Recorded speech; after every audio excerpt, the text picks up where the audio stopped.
Leo tuna kitu muhimu sana ambacho natamani tukitazame, na kabla ukitazama tuombe. Baba yetu Mungu mtakatifu, asante kwa siku ya leo. Asante kwa kuwa unatupenda na unatujali.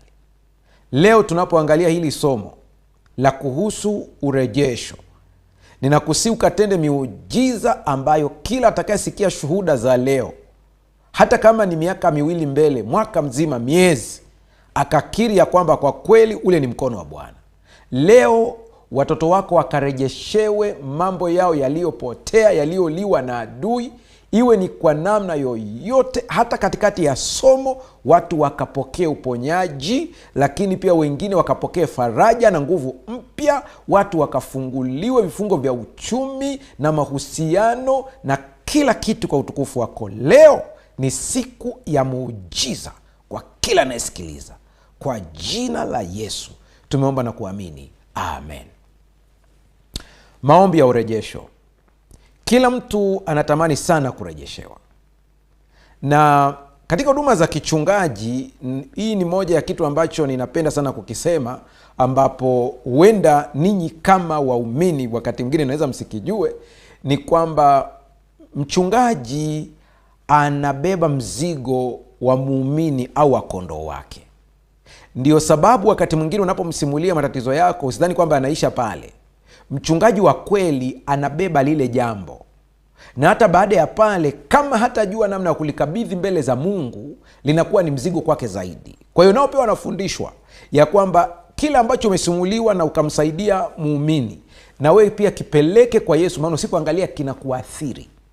Na pia usipobeba ule mzigo pia, au nitumie lugha gani, yani usipokuwa una muunganiko na muumini wako jinsi anavyokusimulia, ukabeba ule mzigo, huwezi kuondoa pia. Umeona jinsi kazi ya kichungaji ilivyo nzito. Ndio sababu uchungaji ni wito, sio ajira. Na mtu ambaye anajaribu kuja kwenye hii kazi kama vile anatafuta ajira, atajikuta ameingia sehemu ambayo kwake itakuwa ni shida sana, kwa sababu ni wito. Ni sawa na mwalimu wa primary, ni sawa na mwalimu wa nursery, mpaka vyuo vikuu. Nisiwatoe watu wa vyuo vikuu, wanafundisha wanafunzi ambao wanakwenda kufanikiwa kiuchumi kuliko wao. Ndipo utajua ni wito.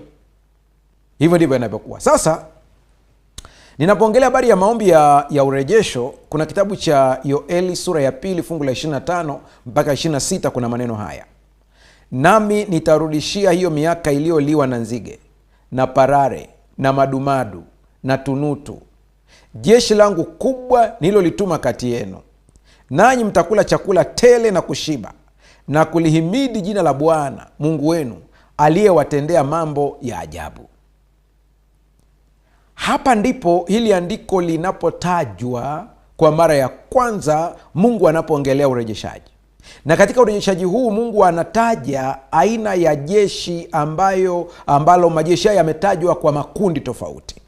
Sasa napenda tu kuweka wazi lugha na matumizi hasa ya Kiebrania, ambapo sisi Waswahili na Waingereza na watu wengine wote, kuna sentensi tukiziona tunashindwa kuzielewa kwa sababu hatuingii katika akili ya Myahudi. Yeye Myahudi akisoma anaelewa. Ni sawa na leo ukute mtu aseme this guy is bad. Kwa mtu ambaye hajaelewa vizuri, kwa sababu neno bad ni negative, lakini kuna saa neno bad linatumika positive.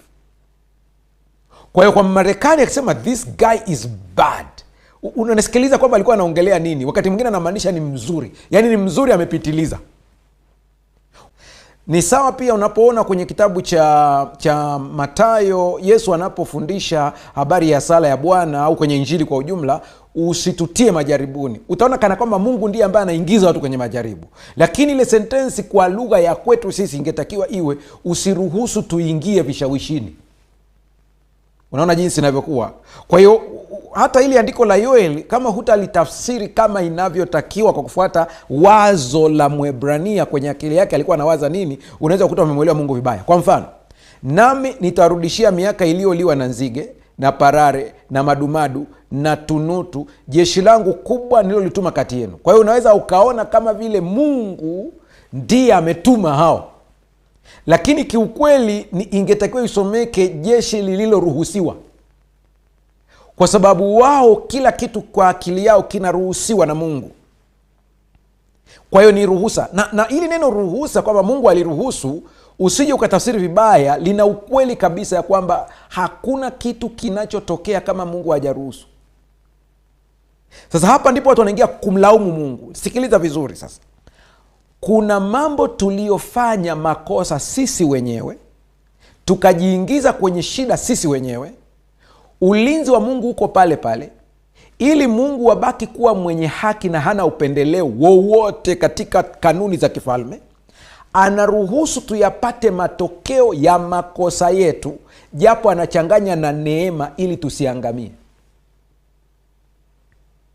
Sasa wewe ambao unalea mtoto pale nyumbani, iwe ni mtoto wako wa kuzaa, iwe ni mtoto wako wa kulea, iwe ni ndugu zako unaishi nao karibu, kuna wakati unawakanya kitu hawasikii, na kuna wakati unawaacha waweze kuona kile kitu. Wanapoona kile kitu, sio uliyekileta, ila uliacha.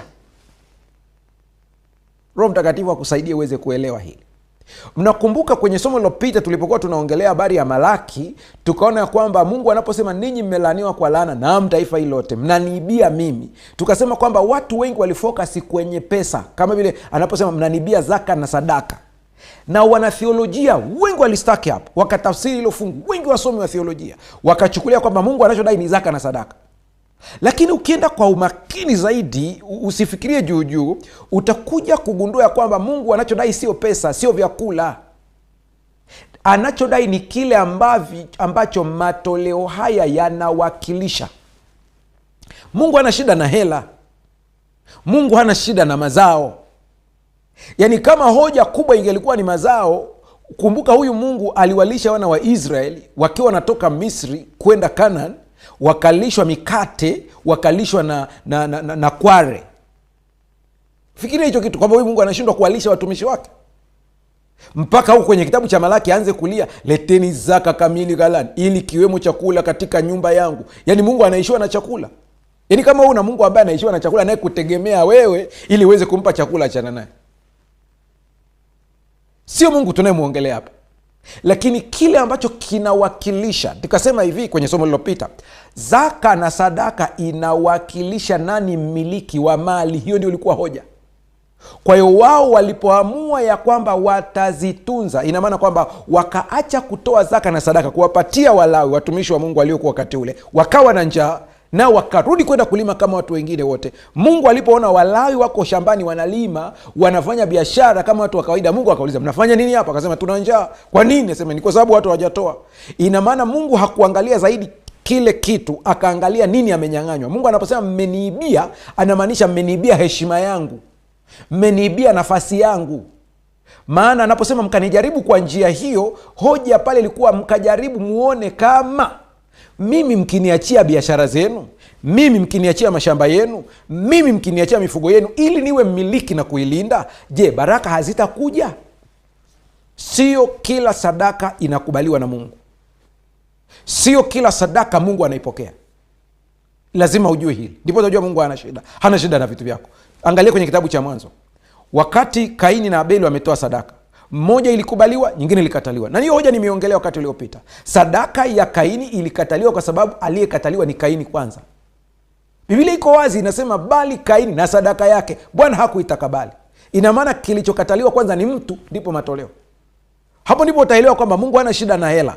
Mungu angekuwa na shida ya hela, angepokea tu ile moja kwa moja. Kuwa makini na hiki ninachokisema, na Mungu akusaidie uweze kukielewa. Sio kila sadaka inakubaliwa na Mungu. Tuangalie tukio la pili ambalo litakusaidia sana wewe kuweza kuelewa kile ambacho Biblia inasema vizuri. Una habari kwamba Daudi na urafiki wake wote na Mungu, kuna sadaka yake ilikataliwa. Na ni marafiki kweli kweli, lakini kuna sadaka ambayo ya Daudi ilikataliwa. Na Mungu akaelekeza kabisa, hii sadaka yako hii atakayekuja kuitoa ni mtoto wako, sio wewe. Na akamwambia sababu. Daudi aliketi siku moja akiwa katika nyumba yake, akaangalia nyumba yake ilivyo nzuri. Ilikuwa ni nzuri ya kuvutia. Kuangalia kwenye dirisha lake, akaona nje hema, maana alikuwa anakaa karibu na hema la ibada. Akagundua ya kwamba sanduku la Mungu linakaa katika hema la nguo tu. Daudi akamwambia Mungu, nitakujengea nyumba. Akamwita Nathan nabii, akamwambia Nathan, ninahitaji kumjengea Mungu hekalu, nyumba ya maana huyu Mungu amenifanyia mambo makubwa sana. Nathani akamwambia, nenda kafanye kama unavyokusudia moyoni mwako. Nathani ameenda kulala tu usiku, pap, Mungu anamtokea anasema, rudi ukamwambia Daudi mtumishi wangu, yeye hata nijengea nyumba. Sadaka yake ilikataliwa. Najua kuna mtu anataka kusema, lakini mchungaji, sadaka yake inakataliwaje? Sadaka yake ilikataliwa ya kujenga nyumba. Yeye sadaka yake iliyokubaliwa ilikuwa ni ya material tu. Alikubaliwa kukusanya material, lakini hakukubaliwa kujenga ujenzi. Mtoto wake ndiye alikuja kujenga. Njoo mwangalie mtu mwingine tena kwenye Biblia ambaye anaitwa Simon. Huyu Simon ni jamaa ambaye kwenye kitabu cha Matendo sura ya 8 fungu la 20 utakuta story hiyo inatajwa hapo. Ni jamaa mmoja anaitwa Simon mchawi.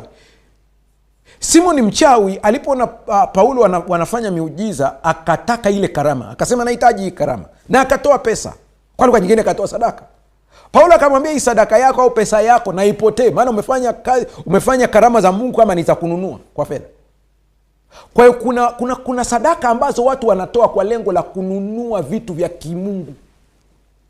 Hii sadaka haikubaliwi. Haleluya. Ukielewa hili, siku ukienda kutoa sadaka utamshukuru Mungu, maana sio kila mtu anaruhusiwa kutoa.